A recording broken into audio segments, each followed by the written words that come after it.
Yes, welcome back, one and all. George here with Killer Hearts for another video adventure. And today's theme, the everyday. What's that you say? The everyday, the mundane, the boring, the normal? No, the everyday, as in the stuff you cannot live without. We're going to take a look at 5 effects that I reckon you're going to use every day once you get your hands on them. So, subscribe to this channel and let's take it away. Number 1, filter. The humble and much maligned filter. It's a simple tool, but a very powerful one. We're going to use it to solve a few problems in this mix and probably create a few new ones, because that's just a day in the life of a sound engineer, am I right? Let's start with some simple high pass filtering to clean up some mud in the low end.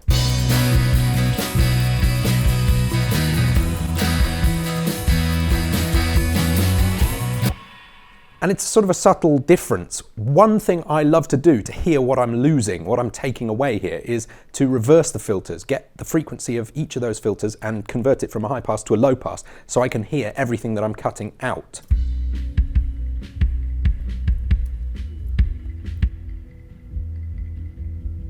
So that's all stuff that we're getting rid of. It's kind of satisfying. It's like one of those videos where people clear out the drains or power wash a patio. You get to see all the filth going away. Well, that's what you're hearing here.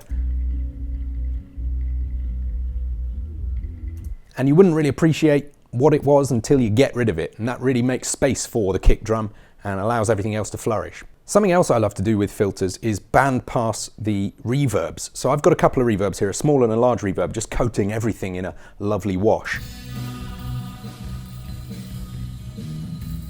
And without any filters, it's kind of a bit smushy. There's some high frequency stuff and some low frequency stuff that we really don't need. So we're just going to take these filters and get rid of it. And of course, apart from being unbelievably simple, it gives you a quick way to tune your reverbs.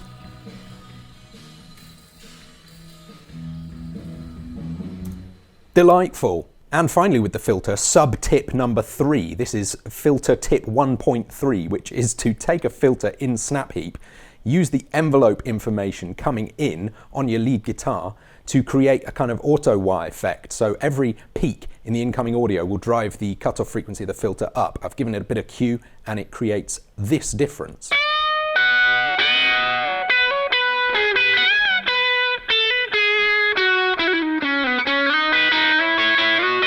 And of course you can over-egg it if you want. Ooh, yes, it brings some life, right? But that's just the filter. Now it's time to move on. Number 2, Haas. Yes, that's right, Haas. Not the American Formula 1 team, but the psychoacoustic effect that gives you a double of your sound, one left, one right, and delays one channel slightly in time to create a sense of precedence, a sense of space, so that you hear the sound coming from a direction and you're suddenly in stereo. First of all though, let's hear how I recorded these guitars. I actually have 2 recordings, one left and one right.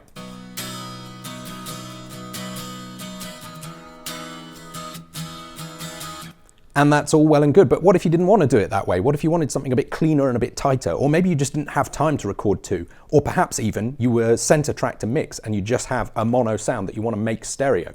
Well, let's do that with Haas. So here's a mono guitar. And as soon as we turn on Haas, we've got that illusion of stereo width. And you can even use this to introduce a bit of wow and flutter if you like. Don't go overboard though. Be serious, folks. I think it's my new favourite effect. But will it be by the end of this list? Well, let's carry on and see. Number 3, Transient Shaper. A decent transient shaper can make the difference between bad drums and good drums. It's as simple as that. So I'm going to take a little go at these drums. I reckon there's 2 major problems. The cymbals are too splashy and the kick and snare don't punch through enough. Especially in the context of the mix.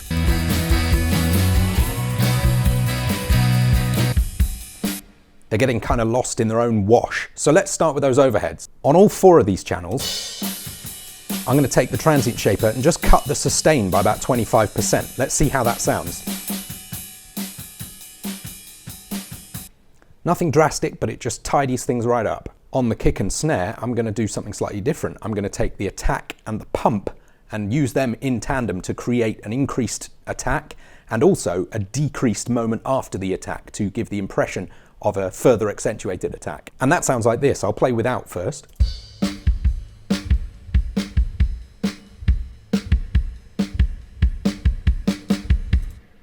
Just tightens things up, right? So now let's hear them all together in the context of the mix, without the Transient Shaper, and then with.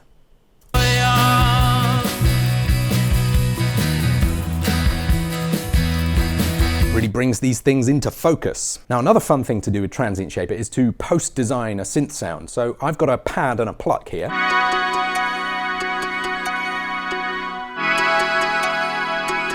And I want to rethink that pluck without diving back into the synth instance, messing around with the amp envelope and so on. I want to just treat it like an audio source and reimagine it a little bit. So I'm going to add some attack, some pump, and drop the sustain just to give it a little bit of a sharper front edge.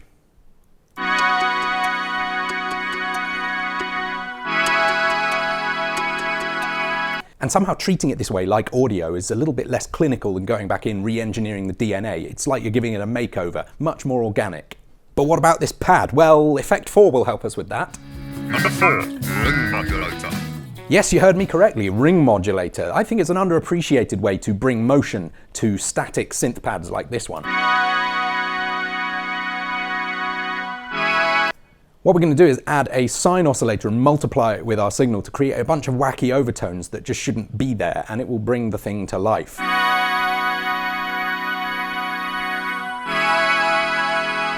And I'm modulating the frequency of that sine oscillator with this LFO, and of course all that lovely icy aliasing rain adds a little bit of crunch and distortion to the sound. It's wonderful. And speaking of distortion, I think ring modulation is an underappreciated way to bring a bit of power and crunch to a vocal. You don't just have to use a saturator or a distortion plugin to bring a little bit of front edge to a vocal.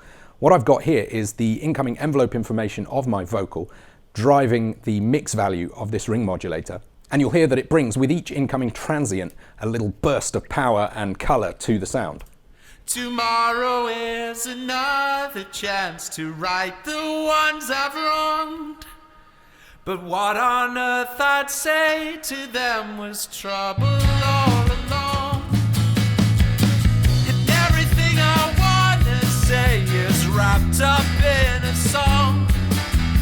A little bit more interesting than just driving the thing. If in doubt, do the ring thing. And finally, number 5, Trance Gate. I sincerely believe that once you pick up Trance Gate, you won't be putting it down in a hurry, because it's just too much fun. I've got these slide guitars performing a moody, ethereal function in my texture here.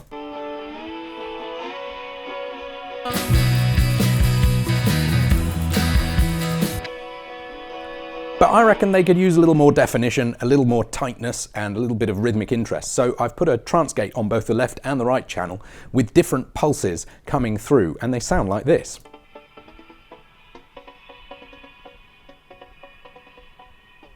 And if I add a little bit of gain after the fact just to bring them up to power,